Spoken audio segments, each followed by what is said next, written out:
ಅವಳು ಬೇಗನೆ ಎಲ್ಲವನ್ನ ಟೇಬಲ್ ಮೇಲೆ ತಂದಿಟ್ಲು. ಪಾತ್ರೆ ತೆರೆದು ಬಿಸಿ ಬಿಸಿ ಪಡ್ಡು ಮತ್ತು ಸಾಗು ಸಾಂಬಾರನ್ನು ಅವನಿಗೆ ಬಡಿಸಿದ್ಲು. ಅವನು ಅವಳನ್ನ ಒಮ್ಮೆ ನೋಡ್ದ. ಇದರಲ್ಲಿ ವಿಷ ಏನು ಬೆರೆಸಿಲ್ಲ ಅಲ್ವಾ? ಅಸಡ್ಡೆ ಧ್ವನಿಯಲ್ಲಿ ಅವನಿಗೆ ಹೇಳ್ದ. ಅಲ್ಲ, ನೀನು ಆ ವಿಶ್ವನಾಥನ ರಕ್ತ ಅಲ್ವಾ? ಅದಕ್ಕೆ ಕೇಳಿದೆ. ಅವನ ಪ್ರಶ್ನೆ ನಿಜಕ್ಕೂ ಅವಳಿಗೆ ನೋವುಂಟು ಮಾಡಿತು. ಅವಳು ಅದಕ್ಕೆ ಯಾವುದೇ ಮರು ಮಾತಾಡಲಿಲ್ಲ.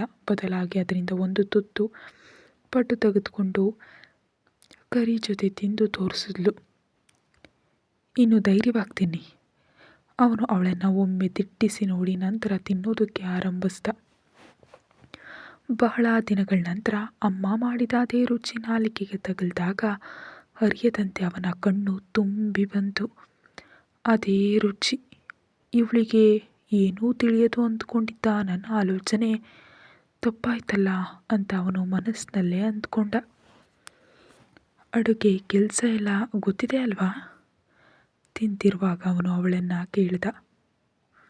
ಹ್ಞೂ, ಅಮ್ಮ ಎಲ್ಲವನ್ನ ಕಲಿಸ್ಕೊಟ್ಟಿದ್ದಾರೆ. ಅದು ಒಳ್ಳೆಯದೇ ಆಯಿತು. ನಾಳೆ ಕೋಟ್ಯಾಧಿಪತಿಯ ಮಗಳು ಬೀದಿಗೆ ಬರಬೇಕಾದ ಸಂದರ್ಭ ಬಂದರೆ ಎಲ್ಲಾದರೂ ಹೋಗಿ ಅಡುಗೆ ಕೆಲಸ ಮಾಡಿ ಬದುಕಬಹುದಲ್ಲ? ಅವನು ಸಹಜವಾಗಿ ಹೇಳ್ದ. ಅಡುಗೆ ಕೆಲಸ ಅಷ್ಟೇನು ಕೀಳಲ್ವೋ ಕಾಲರಾಕ್ಷಸ, ಅದಕ್ಕೂ ಸ್ವಲ್ಪ ಜ್ಞಾನ ಬೇಕು ಅಂತ ಅವಳು ಮನಸ್ಸಿನಲ್ಲೇ ಅಂದ್ಕೊಂಡ್ಳು. ಊಟ ಮುಗಿಸಿ ಎದ್ದು ಕೈ ತೊಳೆದು ಅವಳು ಮುಂದೆ ಬಂದೆ ನಿಂತ. ಅವನು ಮುಂದೆ ಬಂದೆ ನಿಂತಾಗ ಅವಳಿಗೆ ಭಯವಾಯಿತು. ಅವಳು ಒಂದು ಹೆಜ್ಜೆ ಹಿಂದಕ್ಕೆ ಸರಿದ್ಲು. ಹೇಳದೇ ಇರಲು ಸಾಧ್ಯವಿಲ್ಲ, ಅಡುಗೆ ಬಹಳ ಚೆನ್ನಾಗಿತ್ತು. ಅವಳ ಮನಸ್ಸಿನಲ್ಲಿ ತಂಪಾದ ಮಳೆ ಸುರಿದಂತಾಯಿತು. ವಿಕ್ರಮ್ನಿಂದ ಒಂದು ಒಳ್ಳೆಯ ಮಾತನ್ನು ಅವಳು ಎಂದೂ ನಿರೀಕ್ಷಿಸಿರಲಿಲ್ಲ. ಹಾಗಂತ ಅತಿಯಾಗಿ ಹಿಗ್ಗಬೇಡ. ನಿನ್ನನ್ನು ಸ್ವಲ್ಪ ಹೊಗಳದೆ ಅಂದಾಕ್ಷಣ ಅತಿಯಾಗಿ ಸಂತೋಷ ಪಡಬೇಡ. ಕೇಳಿಸ್ತಲ್ಲ? ನಾನು ಹೊರಡ್ತಿದ್ದೀನಿ. ಇನ್ನು ಈ ಮನೆಯಿಂದ ಹೊರಗೆ ಹೋಗೋದಕ್ಕೆ ನಿನಗೆ ಸಾಧ್ಯವಿಲ್ಲ. ಪೂರ್ತಿ ಲಾಕ್ ಮಾಡಿಯೇ ನಾನು ಹೋಗ್ತಾ ಇರೋದು. ಅಂದಹಾಗೆ ಇನ್ನೊಂದು ವಿಷಯ, ನಿನ್ನ ಮನೆಯಿಂದ ಯಾರು ಫೋನ್ ಮಾಡಿದ್ರೂ ಫೋನ್ ಎತ್ತಬಾರ್ದು, ಅರ್ಥ ಆಯ್ತಲ್ಲ? ನಾನು ಬರೋವರೆಗೆ ಮರ್ಯಾದೆಯಿಂದ ಇಲ್ಲೇ ಇರಬೇಕು.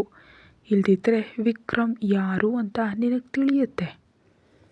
ಅವನು ಹೇಳಿದ್ದಕ್ಕೆಲ್ಲ ಅವಳು ತಲೆ ಆಡಿಸಿದ್ಲು. ಅವನು ಹೊರಗೆ ಹೋದ ತಕ್ಷಣ ಅವಳು, ಯಪ್ಪ ರಾಕ್ಷಸ, ನೀನನ್ನು ಈ ಜೈಲಿನಲ್ಲಿ ಹಾಕಿ ಒಂದಿಷ್ಟು ನಿಬಂಧನೆಗಳನ್ನ ಹೇರಿ ಹೋದರೆ ನಾನು ಕೇಳ್ತೀನಿ ಅಂದ್ಕೊಂಡಿದ್ಯಾ? ಅದು ಕೇವಲ ನಿನ್ನ ಭ್ರಮೆ ಅಷ್ಟೇ. ನಾನಿಲ್ಲಿ ಮಜಾ ಮಾಡ್ತೀನಿ ಅಂತ ಹೇಳಿ ಕುಣಿಯುತ್ತಾ ಅವಳು ಒಳಗಡೆ ಹೋದ್ಲು. ವಿಕ್ರಮ್ ಮನೆಯಿಂದ ಹೊರಟ ತಕ್ಷಣ ದೀಕ್ಷಾ ಒಂದು ಗೆಲುವಿನ ನಗುವಿನೊಂದಿಗೆ ಸೋಫಾದ ಮೇಲೆ ಆರಾಮವಾಗಿ ಕೂತ್ಲು. ವಿಕ್ರಮ್, ಈ ದೀಕ್ಷಾ ಯಾರು ಅಂತ ನಿಂಗೆ ತಿಳಿದಿಲ್ಲ. ನೀನು ಟೆರರ್ ಆಗಿದ್ರೆ ನಾನು ಫೈರ್, ಪಕ್ಕಾ ಫೈರ್. ಅಲ್ಲೇ ಟೇಬಲ್ ಮೇಲಿದ್ದ ವಿಕ್ರಮನ ಫೋಟೋ ತೆಗೆದುಕೊಂಡು ಅದಕ್ಕೊಂದು ಇಟ್ಕೊಟ್ಲು. ನಂತರ ಅದಕ್ಕೊಂದು ಚುಚ್ಚುಮದ್ದು ನೀಡಿದ್ಲು. ಎಲ್ಲೋ ರಾಕ್ಷಸ, ನೀನೇನು ಹೇಳಿದೆ? ಮನೆಗೆ ಫೋನ್ ಮಾಡಬೇಡ ಅಂದೆ ಅಲ್ವೇ? ಆದರೆ ನಾನು ಈಗಲೇ ನನ್ನ ಅಪ್ಪನಿಗೆ ಫೋನ್ ಮಾಡ್ತೀನಿ ಅಂತ ಹೇಳಿ ಅಪ್ಪ ಅಂತ ಸೇವ್ ಮಾಡಿದ್ದ ನಂಬರ್ಗೆ ಫೋನ್ ಮಾಡಿದ್ಲು. ಮಗಳನ್ನು ಒಬ್ಬ ರಾಕ್ಷಸನ ಕೈಗೆ ಒಪ್ಪಿಸಿ ನೆಮ್ಮದಿ ಇಲ್ಲದೆ ಕೂತಿದ್ದಾರೆ ವಿಶ್ವನಾಥ್. ಆ ಸಮಯದಲ್ಲಿ ದೀಕ್ಷಾಳ ಫೋನ್ ಬಂತು. ಹಲೋ ಅಪ್ಪ. ದಚ್ಚು ಮಗಳೇ. ಅವರ ಧ್ವನಿ ಗದ್ಗದಿತವಾಯಿತು. ಅಪ್ಪ ಅಳಬೇಡಿ, ನನಗೇನೂ ಆಗಿಲ್ಲ. ಮಗಳೇ, ಅವನು ನಿನಗೇನಾದರೂ ತೊಂದರೆ ಕೊಟ್ಟನಾ ಅಥವಾ? ಇಲ್ಲ, ನನಗೇನೂ ಮಾಡಲಿಲ್ಲ.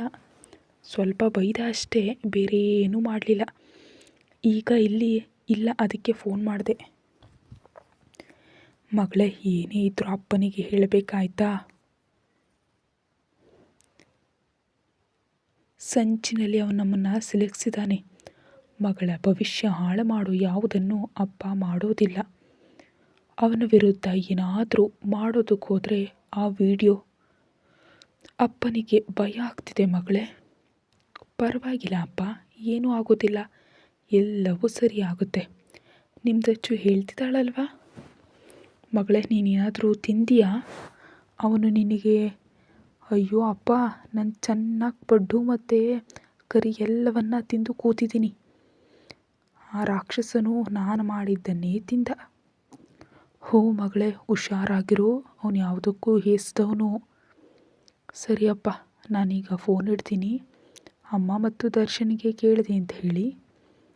ಸರಿ ಮಗಳೇ. ಅಪ್ಪ ಈಗ ಹೊರಗಿದ್ದೀನಿ. ಮನೆಗೆ ತಲುಪಿದ ಮೇಲೆ ಅಮ್ಮನ ಹತ್ರ ನಿನಗೆ ಫೋನ್ ಮಾಡೋದಕ್ಕೆ ಹೇಳ್ತೀನಿ. ಸರಿ ಅಪ್ಪ.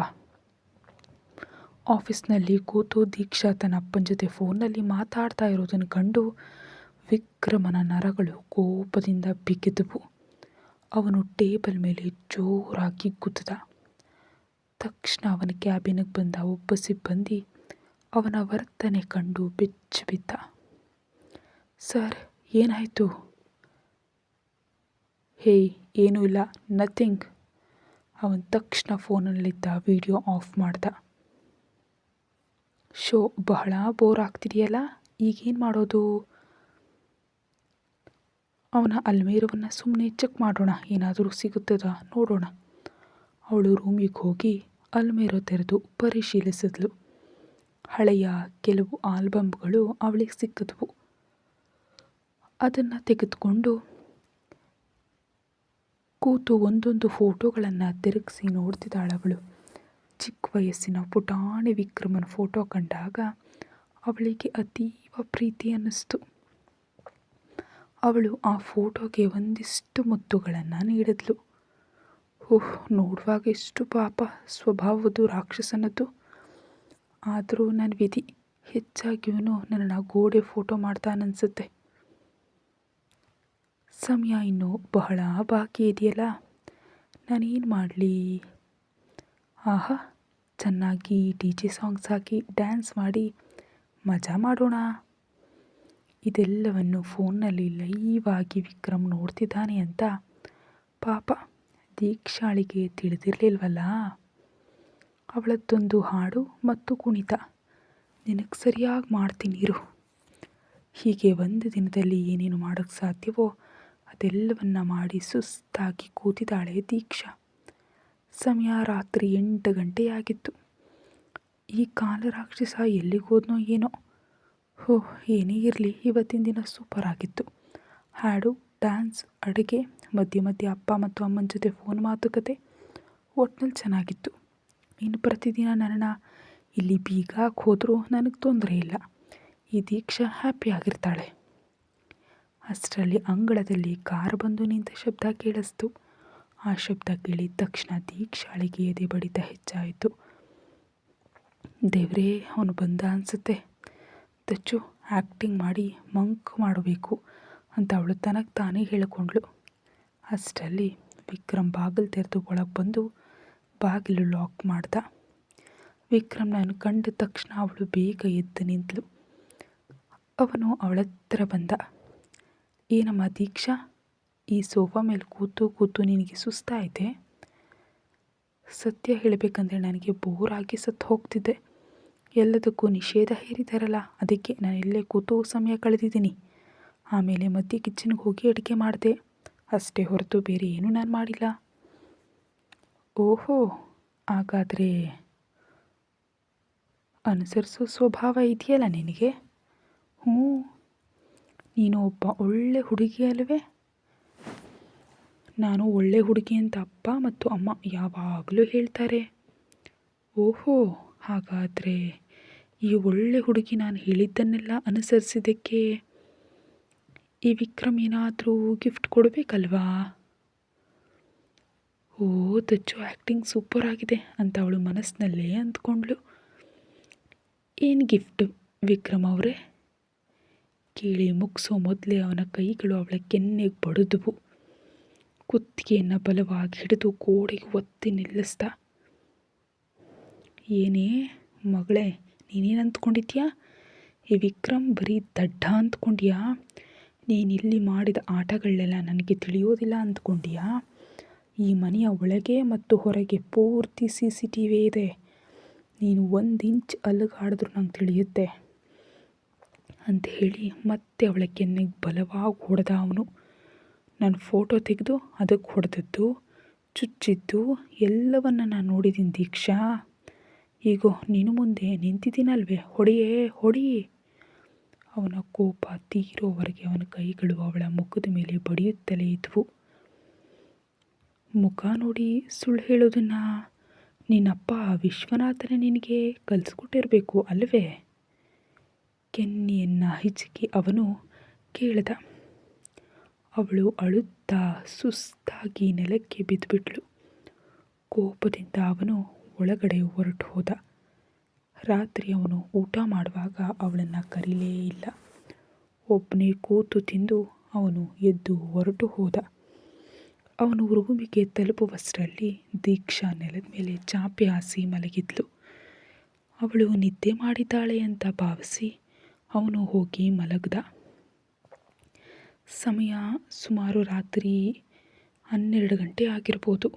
ಹಸಿವು ಸ್ವಲ್ಪವೂ ತಡೆಯಲು ಸಾಧ್ಯವಾಗದ ದೀಕ್ಷಾ ಮೆಲ್ಲನೆ ಎದ್ಲು. ವಿಕ್ರಮ್ನನ್ನು ನೋಡಿದಾಗ ಅವನು ಚೆನ್ನಾಗಿ ನಿದ್ದೆ ಮಾಡ್ತಿದ್ದಾನೆ. ರಾಕ್ಷಸ ಎಂಥ ಏಟು ಹೊಡೆದ! ನನ್ನ ಕಣ್ಮುಂದೆ ನಕ್ಷತ್ರಗಳೇ ಕಂಡುವು. ಆದರೂ ಈ ಮನೆ ಪೂರ್ತಿ CCTV ಇದೆ ಅಂತ ನಂಗೆ ತಿಳಿಲಿಲ್ವಲ್ಲ ದೇವರೇ.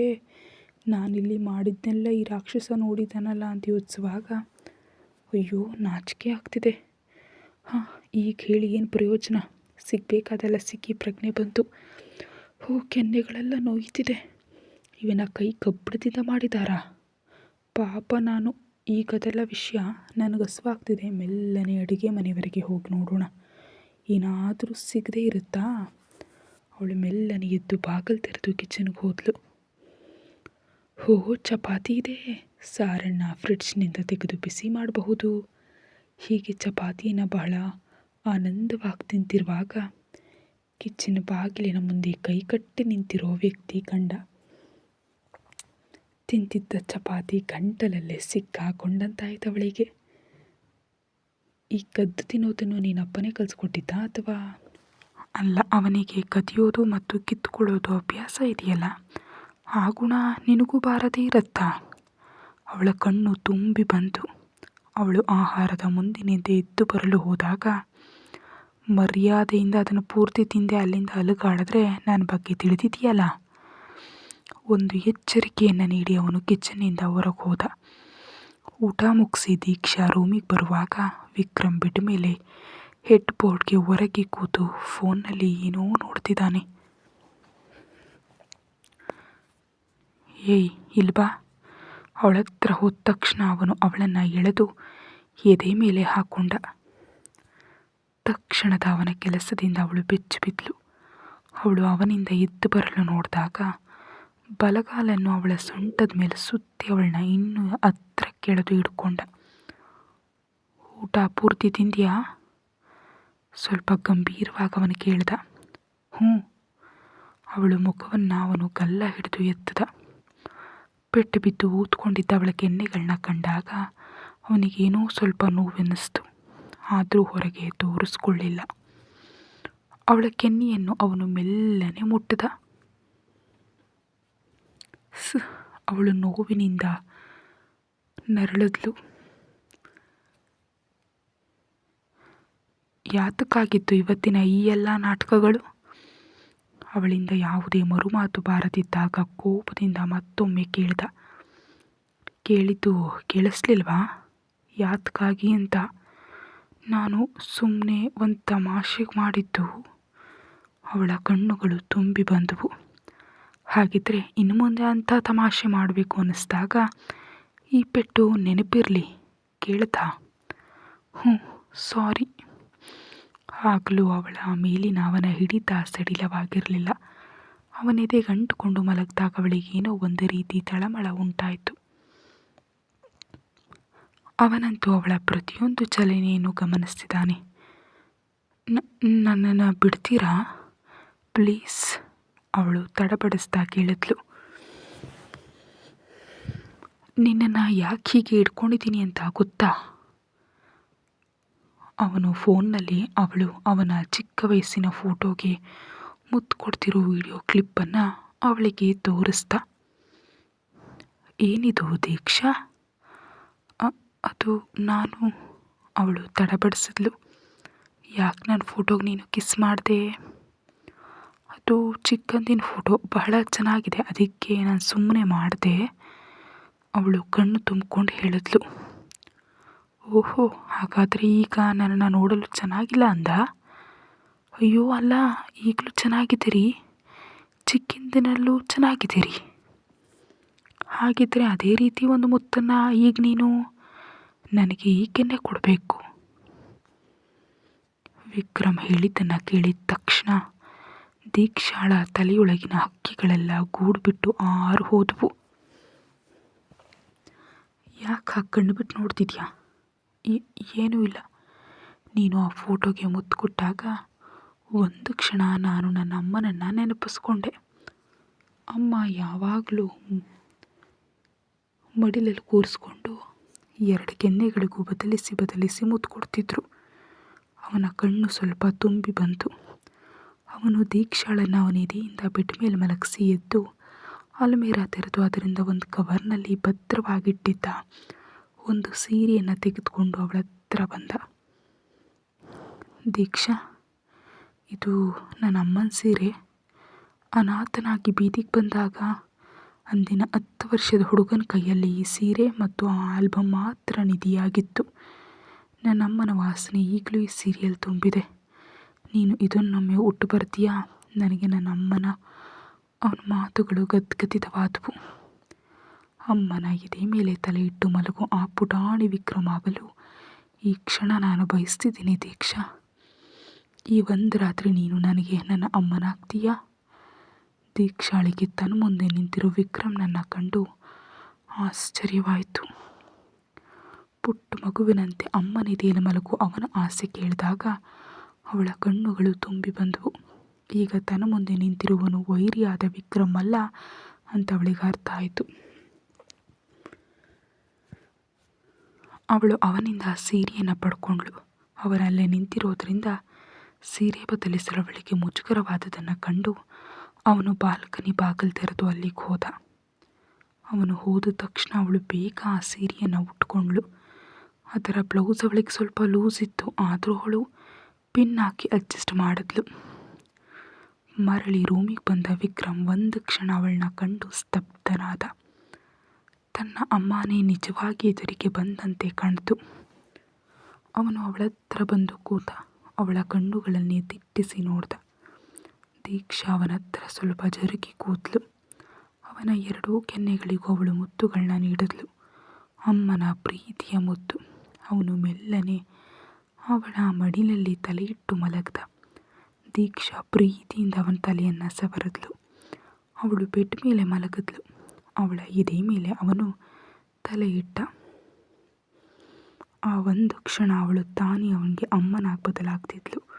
ಪ್ರೀತಿಯಿಂದ ವಾತ್ಸಲ್ಯದಿಂದ ಅವಳು ಅವನನ್ನು ಅಪ್ಪಿಕೊಂಡು ಸವರಿದ್ಲು. ಅಮ್ಮನ ಎದೆಯ ಬೆಚ್ಚನೆಯ ಅಪ್ಪುಗೆಯಲ್ಲಿದ್ದಂತೆ ಅವನು ಅವಳ ಮೇಲುವರೆಗೆ ನಿದ್ದೆ ಹೋದ. ಶಾಂತವಾಗಿ ತನ್ನ ಎದೆ ಮೇಲೆ ತಲೆ ಇಟ್ಟು ಮಲಗಿರೋ ವಿಕ್ರಮ್ನನ್ನು ಅವಳು ಒಮ್ಮೆ ನೋಡಿದ್ಲು. ಅವಳು ಪ್ರೀತಿಯಿಂದ ಅವನನ್ನು ಮತ್ತಷ್ಟು ಬಿಗಿಯಾಗಿ ಅಪ್ಪಿಕೊಂಡ್ಳು. ಪ್ರೀತಿ ಆಗ್ತಿದೆ ವಿಕ್ರಮ್ ಅವರೇ. ಕುತ್ತಿಗೆಯಲ್ಲಿ ಈ ಮಾಂಗಲ್ಯ ಬಿದ್ದ ಕ್ಷಣದಿಂದಲೇ ಈ ರಾಕ್ಷಸನನ್ನು ದೀಕ್ಷಾ ಪ್ರೀತಿಸೋದಕ್ಕೆ ಶುರು ಮಾಡಿದಾಳೆ. ಅವಳ ಕಣ್ಣುಗಳು ತುಂಬಿ ಬಂದವು. ತನ್ನ ಎದೆ ಮೇಲೆ ಅಂಟುಕೊಂಡಿರೋ ತನ್ನ ಪ್ರಾಣದ ಹಣೆಗೆ ಒಂದು ಮೃದುವಾದ ಮುತ್ತನ್ನು ನೀಡಿ ಅವನನ್ನು ಅಪ್ಪಿಕೊಂಡು ಅವಳು ಕೂಡ ನಿದ್ದೆಗೆ ಜಾರಿದ್ಲು. ಕತೆ ಮುಂದುವರಿಯುತ್ತೆ. ಹೆಚ್ಚಿನ ವಿಡಿಯೋಗಾಗಿ ಚಾನಲ್ಗೆ ಸಬ್ಸ್ಕ್ರೈಬ್ ಮಾಡಿ ಮತ್ತು ವಿಡಿಯೋವನ್ನು ಮುಂಚಿತವಾಗಿ ನೋಡಲು ಮೆಂಬರ್ಶಿಪ್ ತಗೊಳ್ಳಿ. Thank you.